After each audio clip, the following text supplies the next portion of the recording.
저는 작은 온라인 쇼핑몰을 운영하고 있어요. 혼자 자영업을 하다 보니 하루하루가 전쟁이지만 그만큼 보람도 느끼며 살아왔죠. 그런 저에게도 사랑이 찾아왔어요. 이젠 남편이라고 부를 뻔한 사람 태준이요. 자기야, 내가 요즘 얼마나 바쁜 줄 알아? 그래도 자기 보려고 이렇게 달려왔지. 달콤한 말로 마음을 녹이고 바쁜 와중에도 틈틈이 저를 챙겨주는 사람이었어요. 만나고 1년쯤 지났을 무렵 그는 말했죠. 우리 결혼하자. 내가 평생 지켜줄게. 그 말이 너무 따뜻해서 저는 고민도 없이 수락했어요. 결혼 준비는 힘들었지만 행복했죠. 드레스 고르고 청첩장 만들고 양가 인사까지.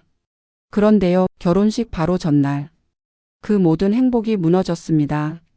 그날은 혼수 확인 때문에 저녁 늦게까지 백화점에 있었어요. 그 와중에 태주는 회사 회식이라며 따로 움직였고요. 전화를 걸어도 잘 안 받더라고요. 이 사람 좀 피곤한가 보네. 내일이 결혼식인데. 집에 도착한 저는 결혼식장에서 사용할 물건들을 정리하고 있었죠. 그런데 갑자기 제 휴대폰으로 영상 하나가 전송됐어요. 보낸 사람? 모르는 번호. 호기심 반 불안 반으로 그 영상을 열어봤는데 그 안에는 제가 있었어요. 속옷 차림으로 집 안에서 머리 말리며 돌아다니는 모습. 뭐야 이게? 처음엔 이해가 안 갔어요. 이 영상이 왜 여기 있지? 누가 찍은 거야? 설마 해킹? 아니면 도찰? 그 순간 머릿속에 스친 생각. 태준이? 미친 듯이 태준에게 전화를 걸었어요. 받지 않았죠. 계속. 몇 번을 시도했는지 몰라요. 한참 후 그는 아무 일도 없다는 듯 전화를 받았어요. 자기야, 웬일이야? 왜 이렇게 많이 전화했어? 자기야, 웬일이야? 왜 이렇게 많이 전화했어? 당장 집으로 와. 지금 바로 와서 내 눈 보고 얘기해. 그는 대수롭지 않다는 듯 웃으며 전화를 끊었어요. 30분쯤 지났을까 문이 열리고 태준이 들어왔죠. 자기야, 무슨 일인데 이렇게 심각해? 아무 말도 않고 그에게 영상 파일을 보여줬어요. 휴대폰 화면에 재생된 그 영상. 거기에 비친 제 모습. 그리고 몰래 설치된 듯한 각도. 분명히 제 방, 제 집이었어요. 태주는 그걸 보더니 표정이 싹 변했어요. 이걸 어디서 난 거야? 그걸 지금 내가 물어? 이 영상 누가 찍은 거야? 혹시 너야? 그는 당황한 듯 손사래를 쳤어요. 아니야, 나 아니야. 절대 아니야. 나도 몰라. 누가 이런 짓을 한 거지? 하지만 저는 이미 그의 표정에서 답을 읽었어요. 눈동자가 흔들렸고 평소처럼 말을 흐렸어요. 솔직히 말해. 내가 너한테 언제 거짓말했니? 그동안 믿고 준비해온 내 마음. 이런 식으로 짓밟을 거였어? 그제야 그는 털어놓기 시작했어요. 예전에 저희 집에 놀러 왔다가 장난삼아 혹은 호기심 때문에 몰래카메라를 설치했다는 겁니다. 그때 그냥 너무 예뻐 보여서. 미안해 진짜. 그땐 장난이었어. 장난? 지금 이게 장난이야? 결혼식 하루 전날 이걸 보고도 내가 내 손을 잡고 단상에 설 줄 알았어? 제 목소리가 떨리고 있었습니다. 분노와 배신, 수치심까지. 모든 감정이 한꺼번에 쏟아졌어요. 당장 꺼져. 그리고 내 인생에서 사라져. 태주는 뻔뻔하게 말했죠. 잠깐만, 우리가 지금까지 준비한 게 얼만데. 이건 실수였어. 나도 무서워서 그냥 지우려고 했던 거야. 결혼식 날이잖아. 이제 와서 이걸 다 취소하자고? 그 말에 저는 머리가 멍해졌어요. 이 사람이 지금 결혼식이 아깝다고? 내가 아니라 체면이 걱정인 거야? 그래서 넌 이 영상을 가지고도 결혼을 강행하겠다고? 태주는 말없이 저를 바라보다 침묵했어요. 그리고 무거운 표정으로 문을 나섰습니다. 그날 밤 저는 잠도 못 자고 생각했어요. 내가 이 상황을 그냥 묵고 살아야 하는 걸까? 결혼식 당일 그 사람 손을 잡고 서야 할까? 아니었어요. 저는 다음날 결혼식장에 혼자 나타났습니다. 결혼식 날 아침. 머리가 하얘진 상태로 눈을 떴어요.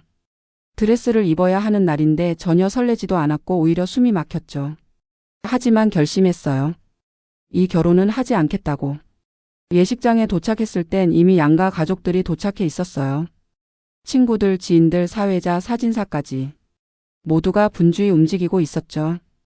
저 혼자 흰 드레스를 입고 나타나자 사람들 시선이 쏠렸어요.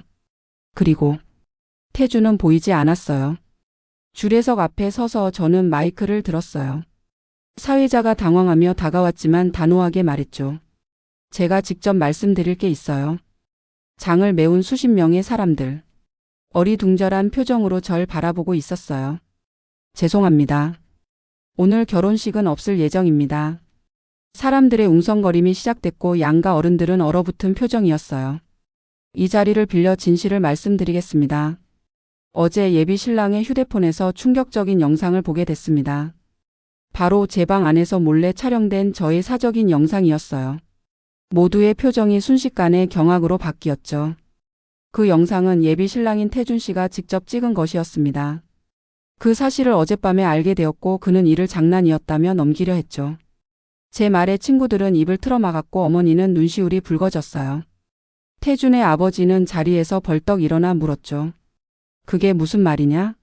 도대체 그게 사실이냐? 네. 저는 이 결혼을 통해 인생을 시작하려 했지만 더럽혀진 감정과 신뢰 위에 인생을 쌓을 수는 없습니다. 그래서 오늘 이 자리에서 제 인생을 지키기 위한 결정을 내렸습니다. 사람들은 이제 웅성거리기도 어려울 만큼 침묵했어요. 그때였어요. 뒤늦게 태준이 허겁지겁 예식장 안으로 뛰어들어왔어요. 양복은 흐트러지고 얼굴은 식은땀으로 범벅이었죠. 자기야, 미안해. 제발 여기서 이러지 마. 그는 단상 위로 뛰어오르려 했어요. 하지만 저는 마이크를 들고 단호하게 말했죠. 여기까지입니다. 이 결혼은 오늘을 끝으로 없던 일로 하겠습니다. 그 순간 식장 안엔 정적이 흘렀고 저는 드레스를 입은 채 조용히 퇴장했어요. 뒤에서 누군가가 박수를 쳤고 이내 작은 박수들이 퍼졌죠. 그날 이후 태준의 몰카 사건은 조용히 끝나지 않았어요. 결혼식을 파투낸 다음 날 저는 경찰서에 갔어요. 그 영상은 단순한 실수나 장난이 아닌 명백한 범죄였거든요. 담당 수사관은 제 진술을 듣고 증거 영상과 통화 녹취록을 받아갔어요. 이건 성폭력 처벌법 위반으로 충분히 기소 가능합니다. 촬영 당시 당사자의 동의가 없었고 촬영 각도나 환경상 고의성이 명확해요. 그 말을 듣는 순간 심장이 철렁했지만 동시에 이상하게 안도감이 들었어요. 이건 나 혼자만의 고통이 아니라는 걸 이제 사회가 다뤄줄 수 있다는 걸 느꼈거든요. 며칠 후 태준은 조사 대상이 됐고 그의 집과 휴대폰, 노트북이 압수수색됐어요. 그 결과는 충격이었어요. 저 말고도 여러 명의 여성을 몰래 찍은 영상이 있었던 거예요. 그 중에는 그의 전 여자친구, 심지어 회사 동료도 포함돼 있었어요. 생각보다 더 오래된 습관이었고 더 은밀하게 저질러진 일이었죠. 그 사실이 보도되자 태준이 다니던 회사는 즉시 정직 처분을 내리고 온라인 기사엔 익명의 제보자들이 계속 달렸어요. 저도 그 사람한테 이상한 느낌 받았어요. 화장실에 CCTV처럼 생긴 기계가 있던 기억이 나요. 그는 더 이상 숨을 곳이 없게 됐죠. 그리고 마침내 경찰은 태준을 구속했고 검찰은 그를 성폭력처벌법상 카메라 등 이용 촬영 혐의로 정식 기소했어요. 그 소식을 들은 날 저는 혼자 카페에 앉아 뜨거운 아메리카노를 마시며 웃었어요. 그래, 이게 내가 끝까지 싸운 이유였어. 내가 참거나 침묵했다면 또 다른 피해자가 생겼을지도 몰라요. 아니, 어쩌면 계속 그렇게 살았겠죠. 나만 바보 됐겠지. 그 사람은 감옥에 갔고 저는 그 사실을 주변 모두에게 숨기지 않았어요. 왜 결혼식이 취소됐냐 묻는 사람들에게 저는 당당히 말했어요. 몰래카메라 찍은 사람과는 살 수 없었어요. 이건 정의의 문제니까요. 태준이 구속된 이후 저는 정신적 충격으로 며칠 동안 외부와 연락을 끊고 지냈어요.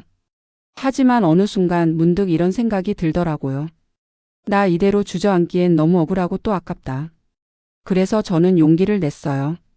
제 이야기를 세상에 꺼내기로요. 익명으로 SNS에 짧게 글을 올렸어요.